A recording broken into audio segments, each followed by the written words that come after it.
श्री जगन्नाथ भगवान के एक भक्त थे जिनका नाम था सदन कसाई। ये भक्तमाल की कथा है महाराज, ध्यान से सुनिए। सदन कसाई मांस बेचते थे। आपने सुनी है? बताइए।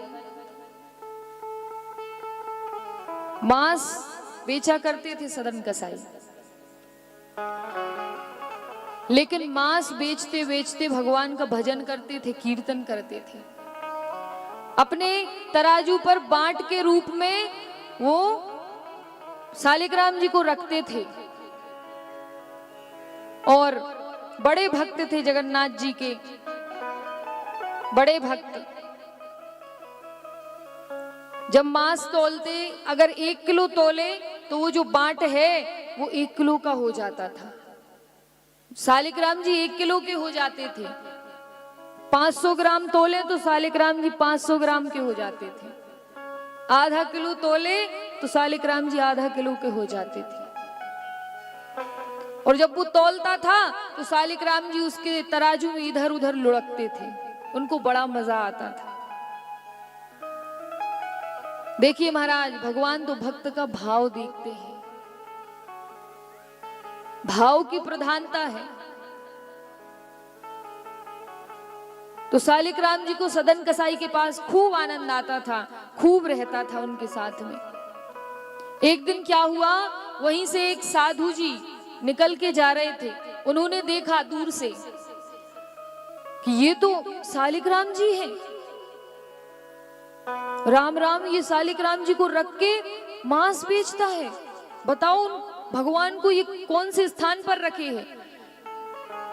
महात्मा जी नाक पर कपड़ा रख करके उसके पास गए और कहा कि अरे ये तुम्हारे तराजू में जो है ये भगवान शालिग्राम है साक्षात, कोई ऐसे ही वैसे ही नहीं है। तुम इनको रख के मांस बेचते हो। तो सदन कसाई ने कहा महाराज मुझे नहीं पता, मुझे तो लगा कि ये साधारण है इसीलिए मैं रख के बेचता था, क्षमा करना हमें। साधु ने कहा देखो ये जो भगवान है इनको मुझे दे दो, मैं सेवा करूंगा इनकी, और तुम इनको अपने साथ में रखते हो। बताओ पाप कर रहे हो ये तो तुम। तब महाराज साधु ने सदन कसाई से शालिग्राम जी को ले लिया। अब उनको लेके अपने घर पहुंच गए। नदियों के जल से खूब स्नान कराया, खूब सेवा की, प्रायश्चित पूजा की, चंदन लगाया, तुलसी दल रखी और चांदी के सिंहासन पर शालिग्राम जी को बैठा दिए। और खूब रो रहे हैं महात्मा, नाथ आप एक कसाई के यहाँ बैठे थे, अब आप प्रेम से रत्न सिंहासन पर विराजो। कि स्वप्न में आए भगवान, आकर के बोले सुनो महात्मा, सुबह होते ही मुझे कसाई के घर छोड़ाओ, मुझे सदन कसाई के घर छोड़ाओ, मुझे यहाँ अच्छा नहीं लग रहा। तुम अपने साथ ले आए, वो देखो मुझे कितने अच्छे से भजन सुनाता था और मांस तौलता था, मुझे तो उसके साथ बड़ा मजा आता था। मैं कहीं इधर लुढ़कता कहीं उधर लुढ़कता। भगवान कहते हैं देखो आपके पास आकर के मुझे अच्छा नहीं लग रहा, मुझे छोड़ाओ।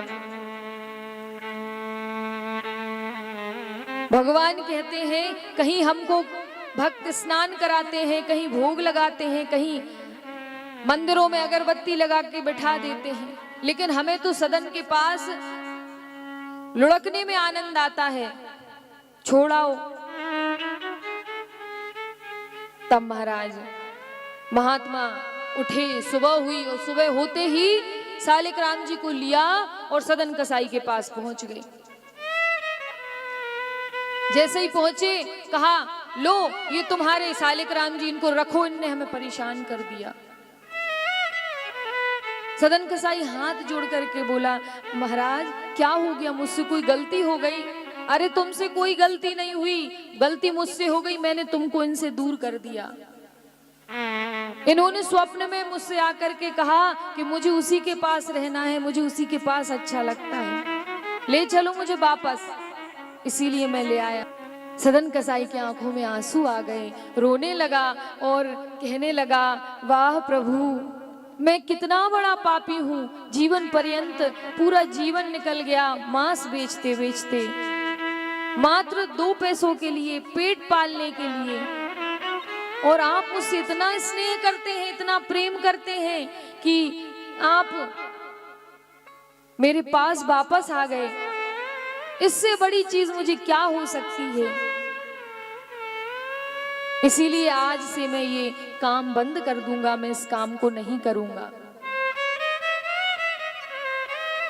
और सदन कसाई ने वो काम छोड़ दिया, दुकान बेच दी, काम बंद कर दिया।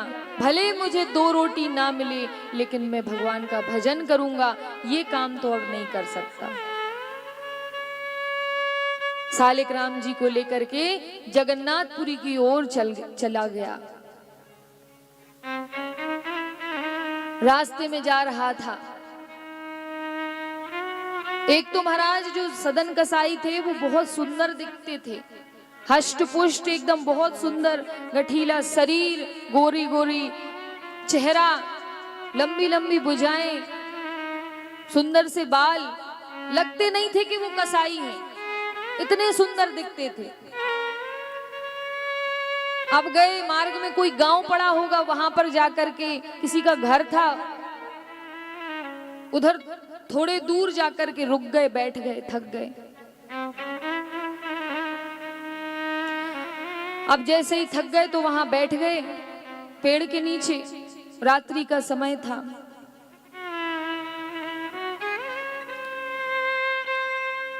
जो घर बना था उस घर में एक महिला थी, वो निकल के बाहर आई और जैसे ही सदन कसाई को देखा तो देख करके मोहित हो गई, कसाई के ऊपर आकर्षित हो गई वो महिला। और उस महिला ने सदन कसाई के पास आकर के कहा, देखो तुम मुझे अच्छे लगे, इसीलिए मैं चाहती हूं आज की रात्रि तुम मेरे साथ बिताओ, आज रात मैं तुम्हारे साथ बिताना चाहती हूं। महाराज, जब मन में काम प्रविष्ट हो जाता है ना तो हमारी बुद्धि भी बिगड़ जाती है, फिर हमें समझ नहीं आता हम अच्छा कर रहे हैं कि बुरा कर रहे हैं। फिर बुरा काम भी हमें अच्छा लगने लगता है। तो उस महिला की भी ऐसी स्थिति हो गई, सदन कसाई को देख करके आकर्षित हो गई। सदन कसाई ने कहा, देखो देवी, मैं ऐसा तो नहीं हूं,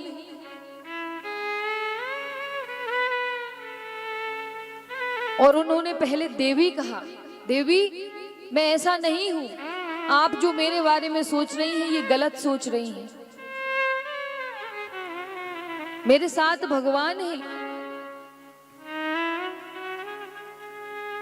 उस स्त्री ने कहा, देखो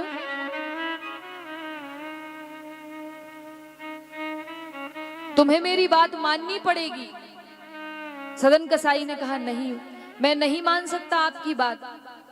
तब महाराज वो अंदर गई, भीतर जाकर के उसका पति सोया हुआ था, उसको उसका सर काट दिया, मार डाला, और बाहर आके सदन कसाई से कहती है, देखो अब तो तुम्हें मेरे साथ रात्रि गुजारनी पड़ेगी, ना मैं पूरे समाज को, गांव को इकट्ठा करके कह दूंगी कि तुमने मेरे साथ गलत किया है और मेरे पति को मार डाला।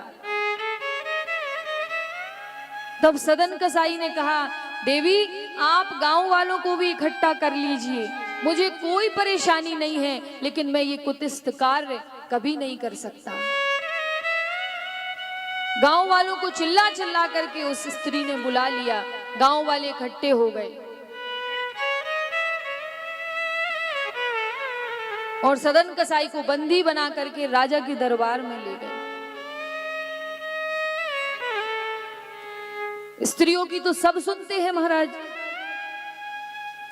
तो ऐसे ही उस स्त्री की भी सुनी गई। सदन कसाई की सच्चाई किसको पता, वो तो परमात्मा जानते। ले गए, राजा ने कहा, बताओ तुमने इसके पति को मारा है क्या? सदन कसाई मन में सोचते हैं, शांत खड़े हैं और चुप हैं। क्या बोलूं, मेरी यहां कौन सुनेगा?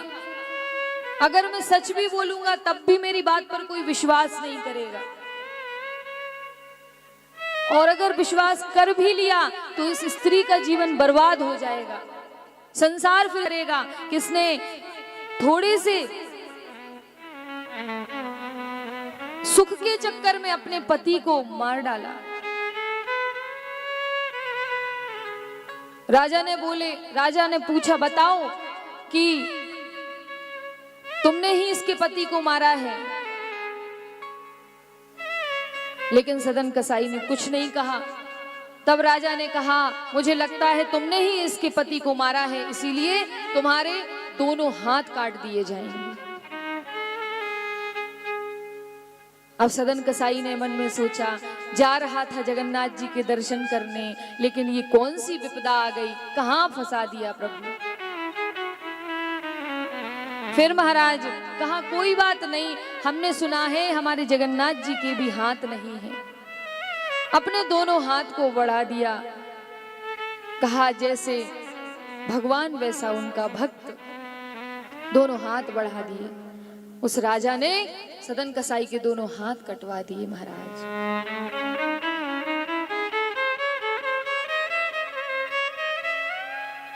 दोनों हाथ कटवा दिए। इसका भी एक कारण था कि सदन कसाई के हाथ क्यों कटे। कहते हैं, देखिए ये कर्मों का चक्कर है ना, ये पीछा नहीं छोड़ता हमारे। ये जो चक्र है ना कर्म का, ये घूम फिर के फिर से उसी बिंदु पर आ जाता है जहां से हमने शुरू किया था। हाथ तो कट गए, लेकिन भगवान की कृपा से सदन कसाई को दोबारा हाथ मिल गए। लेकिन ये हाथ क्यों कटे? क्यों कटे? तो कहते हैं पूर्व जन्म में कुछ गलती सदन कसाई से हो गई थी। क्या? पिछले जन्म में सदन कसाई एक साधु थे। साधु थे और भजन करते थे। भजन कर रहे थे, उनके सामने से एक गाय दौड़ती हुई भय से भागती हुई जा रही थी। पीछे पीछे एक कसाई जा रहा था। अब साधु ने देख लिया कि गाय कौन सी दिशा की तरफ गई है। कसाई ने साधु से पूछा, आपने मेरी गाय को देखा कि किस दिशा की ओर गई है?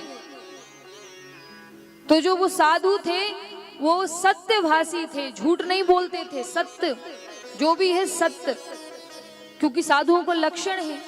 लेकिन वो ये नहीं जानते थे कि सत्य कहां बोला जाता है और कहां नहीं। इसका भी एक कारण है कि सत्य कहां बोलते हो कहां नहीं। हर जगह सत्य बोल दोगे तो दिक्कत में पड़ जाओगे। साधु ये तो जानते थे सत्य बोला जाता है, लेकिन ये नहीं जानते थे किस जगह बोला जाता है। कसाई ने बता दिया। कसाई ने पूछा साधु से कि बताओ किस दिशा की ओर गई है। साधु ने हाथ से इशारा करके बता दिया, इस तरफ गई। कसाई उसके पीछे पीछे गया, पकड़ करके उसको गाय को आरी से काट दिया। गाय मर गई। तो महाराज हमारे शास्त्र कहते हैं कि यदि किसी के प्राण संकट में हो और उसके प्राणों की अगर रक्षा हम कर सकते हैं झूठ बोल करके, तो झूठ बोलने में पाप नहीं लगता। वहां सत्य नहीं बोलना चाहिए। कुछ जगह ऐसी हैं जहां झूठ बोलने में पाप नहीं लगता। कहते हैं अगर किसी गौ की हत्या होने वाली हो, वहां झूठ बोल दिया जाए तो पाप नहीं लगता। किसी का संपूर्ण धन नष्ट होने वाला हो, लुटने वाला हो, वहां झूठ बोल करके उसके धन को बचा लिया जाए तो वहां पर पाप नहीं लगता।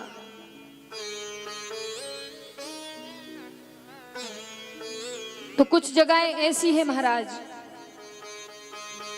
लेकिन संत थे, उन्होंने सत्य बोल दिया। परिणाम ये हुआ कि वही जो कसाई था जिसने गाय को काटा था, ध्यान से सुनिए, वो वही महिला का पति बना, और जो वो गाय थी स्त्री बनी। और ये जो संत थे ये अगले जन्म में सदन कसाई बने।